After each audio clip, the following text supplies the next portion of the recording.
Welcome back teman-teman netizen yang budiman, bijak, baik, benar, dan bahagia. Tuh kan saya menyapa kalian semua yang saya hormati karena kalian adalah supporters, viewers, dan juga subscribers dari channel YouTube Bola Bung Binder dan juga calon viewers, subscribers, dan juga supporters dari channel YouTube Triple B, di mana berkat dukungan kalian channel YouTube Triple B ini berkembang sangat pesat. Sekali lagi saya ingin ucapkan banyak terima kasih kepada teman-teman yang telah support channel ini dan juga memberikan komentar-komentar yang positif, counter analisa yang bijak di kolom komentar setelah saya upload video-video saya. Please keep it up, dan saya juga nanti ke depannya akan mencoba untuk collab dengan salah satu dari kalian. Jadi kita juga bisa diskusi tentang klub favorit kalian, tapi perlu bijak, positif, dan juga cerdas. Jadi kita enaklah diskusinya. Anyway, di video ini saya ingin membahas tentang Chelsea Football Club. Mungkin teman-teman juga merasa bahwa saya adalah fans dari Chelsea. Tidak ya, saya adalah fans dari Arsenal. Tapi kenapa saya merasa perlu sering membahas tentang Chelsea? Karena kan klub ini yang banyak membeli pemain ya untuk musim baru ini, dan juga pemain-pemain yang mahal tapi berkualitas untuk saat ini dinilai di bursa transfer. Memang belum semuanya langsung memberikan kontribusi, tapi step by step mereka ini sekarang sedang berkembang di Chelsea. Dan mereka ini kan bermain di Liga Premier Inggris dan juga di UEFA Champions League. Pressure-nya ini berat loh teman-teman bagi mereka, bagi pemain-pemain baru ini. Jadi tidak akan mudah tentunya bagi Frank Lampard untuk menyatukan mereka secara instan. Itu yang selalu saya jelaskan. Tapi persoalan Lampard berkali-kali ini berada di pertahanan. Nah sekarang kita lihat pertahanan ini juga sudah mulai membaik. Saya selalu tegaskan sejak musim lalu bahwa main weak point of Chelsea is in the defense. Mencetak gol mereka sudah bisa, bahkan terbiasa. Tapi jika defense tidak dirapikan, ini akan berlanjut ke musim ini, dan ternyata itu berlanjut di awal musim. Sekarang Chelsea mainnya, ya terus terang ya, saya berbicara jujur, ya tidak atraktif, tapi menarik dari sisi seni bertahan. Nah ini yang harus kalian pahami, ya khususnya para fans dari Chelsea, bahwa tidak atraktif tidak masalah. Ya, golnya juga mungkin bisa 3, kapan juga gak ada gol, tapi ya efektif meraih poin atau efektif meraih hasil yang positif. Itu perlu bagi klub-klub besar, apalagi klub yang baru belanja banyak pemain. Kan harus ada dong hasilnya secara positif, ya ini juga hasil yang positif. Tapi sekarang berbicara mengenai Chelsea Football Club di awal musim ini, menurut catatan saya, yang selalu saya katakan jika saya tidak salah, jika saya salah koreksi saya, biar rame aja nih kolom komentar. Dalam 11 game terakhir Chelsea tidak terkalahkan. Ada kalah adu penalti tapi lawan Tottenham Hotspur di Piala Liga. Ya, saya anggap itu bukan kalah lah, karena selama 90 menit kan mereka tidak kalah. Skornya seri. Nah, jadi sekarang setelah 11 game terakhir mereka tidak kalah, 5 game terakhir mereka tidak kemasukan gol. Coba, ini kan perubahan yang sangat signifikan. Itu yang membuat saya merasa perlu terus nih saya membahas tentang Chelsea. Apalagi sekarang mereka baru saja menang dengan skor telak lawan Rennes ya, atau Rennes ya, terserahlah seperti apa pronunciation-nya.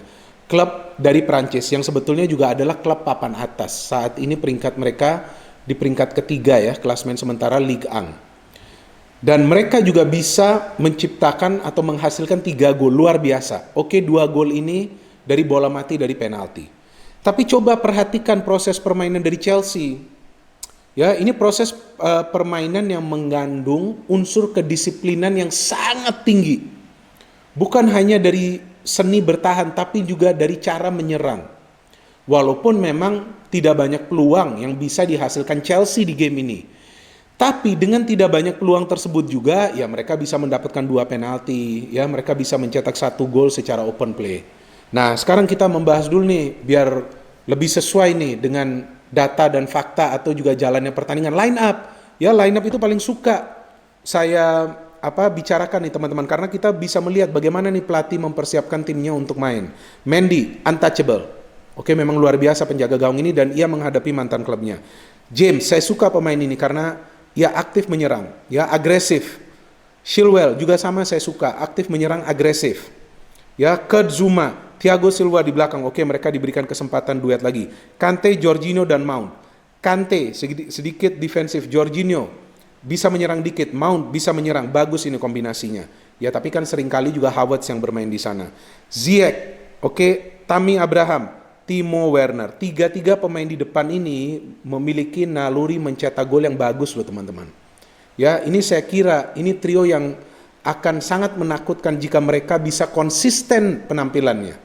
Jadi ketika Frank Lampard sedang mencari atau membentuk konsistensi permainan di Chelsea, maka ia perlu melakukan serangkaian perubahan di line up dan juga formasi.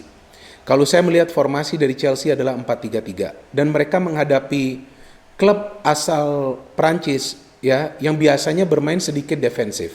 Jadi Lampard perlu menurunkan pemain di lini depan yang memiliki naluri mencetak gol yang tinggi dan juga finishing yang bagus. Dan memang akhirnya mereka bisa mencetak lebih dari 1 gol, walaupun memang 2 gol tersebut dari penalti, tapi ya kan penaltinya juga bisa dikonversikan secara sempurna. And then dari Rene, sayang mereka tidak bisa mainkan Kamavinga, pemain muda yang diincar oleh klub-klub besar Eropa lainnya. Tapi ada Guirassy ya, pemain yang diandalkan untuk mencetak gol, ada Terrier. Kemudian kita tahu di sini ada James di lini tengah, ada Nzonzi pemain yang lama bermain di Liga Inggris, penjaga gawang juga Gomez sebetulnya not bad ya, ada Dalbert ya, Dalbert akhirnya mendapatkan kartu merah di game ini. Terus bagaimana nih jalannya pertandingan? Sebetulnya Rene juga banyak memberikan ujian ke pertahanan dari Chelsea sejak menit-menit awal. Tapi mereka sulit juga nih untuk penetrasi ke defense dari Chelsea. Karena yang saya perhatikan mereka mencoba untuk menyerang dari sektor pertahanan yang ditempati oleh Chilwell dan juga James. Ini Chilwell dan James ini pemain yang memiliki energi tinggi, pemain yang ya masih muda lah. Dan juga kemampuan mereka untuk bertahan saya kira dalam situasi one on one ya, dalam situasi one on one ini bagus. Ya kecuali memang mereka sudah out of position ya, mereka mau turun kembali ke posisinya ya tentu tidak begitu mudah. Tapi dalam one on one ini bagus dan Chelsea tidak langsung keluar menyerang. Jadi sebetulnya Rene mencoba menyerang kalau yang saya perhatikan dari sektor yang salah bagi mereka. Karena disitulah kekuatan Chelsea sekarang kita lihat. Jika James tidak bermain, Azpilicueta juga bagus. Nah kecuali Chilwell tidak bermain, nanti akan ada masalah bagi Chelsea. Tapi ya sementara ini kan ia bermain, ia bagus. Di tengah Zuma dan Thiago Silva oke lah, mereka bagus di sini berapa kali. Mereka mampu melakukan clearance ya. Jadi itu juga tidak memberikan ruang bagi Rene di menit-menit awal untuk mendapatkan shot on target. And then akhirnya Chelsea bisa mencetak gol di pertandingan ini yang memang kita tahu adalah di menit-menit awal melalui Timo Werner juga saat ia coba lakukan capping dan kita tahu ia dihadang ya atau ada kontak dengan Dalbert dan ia bisa menyelesaikan penalti tersebut dengan sempurna. Memang bukan Jorginho ya, baguslah biar Werner saja kan. Ia terlihat lebih baguslah untuk mengeksekusi penalti. And then terus-menerus Chelsea menyerang. Ziyech hampir mencetak gol, tendangan volley off target. Saya kira sepertinya Jorginho yang memberikan umpan jauh ya. Kemudian James dan Chilwell berkali-kali ya mensupport serangan karena Chelsea kan sudah unggul ya. Mereka beranilah keluar dari posisi mereka. Sayang juga nih crossing ini tidak selalu akurat. Jadi di sini juga ada mungkin sebuah poin bagi Lampard bagaimana ia bisa memperbaiki efisiensi permainan dari Chelsea saat fullbacknya ini keluar menyerang. Karena fullback ini memang diperlukan ya keluar menyerang dalam formasi 4-3-3. Tapi efektivitasnya seperti apa? Nah di situ kan kita lihat Liverpool ini unggul karena efektivitas kedua fullback ini bagus dalam urusan delivery atau urusan untuk melakukan transisi, ya kan? Dari bertahan ke menyerang. Nah di sini Chelsea saya kira masih perlu bekerja lebih keras lagi lah. Tentu Lampard yang mengetahui semua hal ini. Kita kan hanya memperhatikan hal-hal tersebut karena kita menontonnya dari televisi atau juga yang mungkin dari gadget ya. Nah jadi di sana kita lihat ada sebuah masalah bagi Chelsea karena crossingnya ini tidak juga memberikan peluang bagi Chelsea yang berbahaya. Tapi akhirnya kan kita lihat Chelsea bisa mencetak gol kedua di game ini, di mana sepertinya ada handsball lagi ya dari Dalbert lagi. Ini sial juga nih Dalbert lagi. Ya, memang ada gerakan tangan dari Dalbert seolah-olah ia menghalangi bola tersebut kan. Nah, padahal sebetulnya kena kakinya dulu ya, tapi setelah VAR check dianggap ia melakukan pelanggaran, kartu merah dan Werner kembali bisa mengeksekusi penalti menjadi 2-0. Ini 10 pemain loh, Rene. Ya bisa dong Chelsea mencetak lebih banyak gol lagi, tapi kenapa hanya 1 gol? Lagi-lagi crossing, umpan-umpan. Ya, Jorginho coba beberapa kali delivery bola, Mount juga, tapi tidak begitu efektif. Akhirnya kita tahu bahwa Kante diganti kan? Nah, betul, Kante diganti dimainkan Kovacic karena Kovacic pun memiliki kemampuan menyerang yang bagus. Tapi akhirnya Chelsea bisa menambah gol dari crossing siapa? James. Tammy Abraham bisa menyelesaikan peluang tersebut menjadi gol, membuat skor menjadi 3-0. Chelsea terus mendapatkan peluang. Bahkan saya melihat akhirnya Giroud masuk tapi Chelsea tidak bisa merubah keadaan untuk bisa mencetak gol lebih banyak lagi. Jadi meskipun Chelsea bisa menang telak di game ini, tetap ada beberapa hal yang perlu juga dibenahi oleh Lampard. Ya tadi sudah saya sebut lah ya, crossing-crossing, delivery-delivery yang coba dilepas dari dua fullback.